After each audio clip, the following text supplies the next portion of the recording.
Hey, John Sonmez from SimpleProgrammer.com. I've got another question here, another email. This was a pretty good one from Hugh. So Hugh asked me about basically how do you know if you're good enough. This is I think a lot of people probably struggle with this, and we all kind of feel like we're not quite good enough. But if you're starting out with software development, with programming, you want to know if you're good enough for your first job. So if you're switching into the career, it can be really hard to know. So here's the question. Thank you for signing me up for Simple Programmer.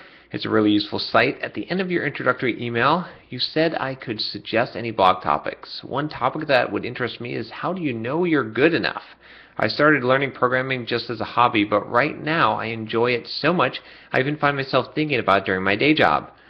Computational chemist, although ironically there's no programming involved. I was thinking of getting a job in software development but have no formal qualifications. How do I know I'm good enough? Thank you very much. So, how do you know you're good enough? Well, you are good enough. You don't have to know much to be good enough to start to get a job in software development. You just have to be willing to learn, and you have to have the basics down. A lot of it you can pick up, and you're going to have to pick up on the job. Now, I'm not saying to pretend like you're something you're not, and I'm not saying not to study and not to prepare, but you might as well start trying to get a job now if you want to get a job in software development. It's not going to hurt.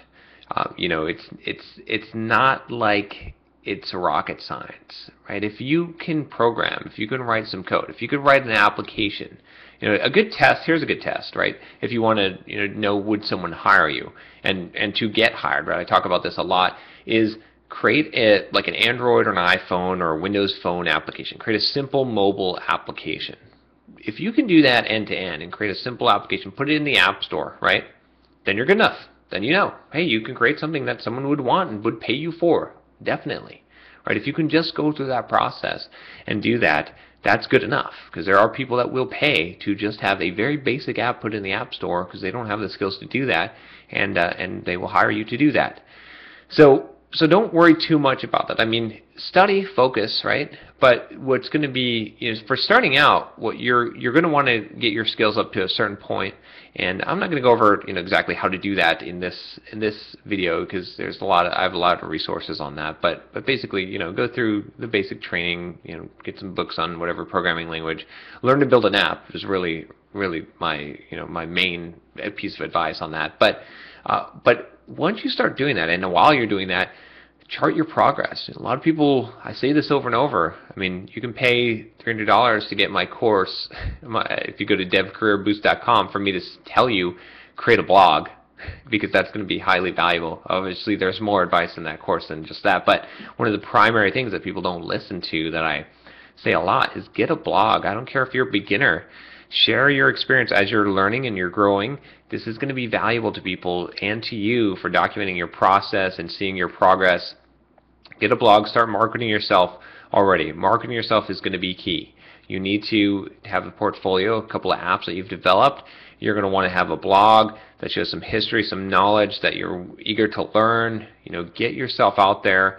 Go and network and talk to people, the right people at different companies that you admire, that you'd want to work for. Make the connections in there so that you don't have to basically send them a blank a resume, just a cold call, right? Have a connection in the company that that you can send a resume to. That's how you're going to get hooked up and get into this field, even without a whole lot of experience, right? You're going to do the smart thing, as opposed to just see. You're not going to get a job because you just sat down and learned so much code, or read so many books on programming.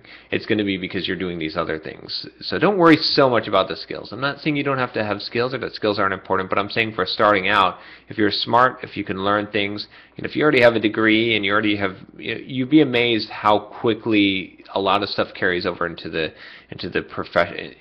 programming world. So don't worry too much about that part of it. If you at all feel you're ready, you're ready. That's what I would say. And hey, what's the worst that could happen? I mean, you're gonna go and get a job that you're not ready for, and you're gonna get fired. chances are you're going to learn like crazy. It'll be great. It'll be a thrilling experience, and you're going to learn really fast.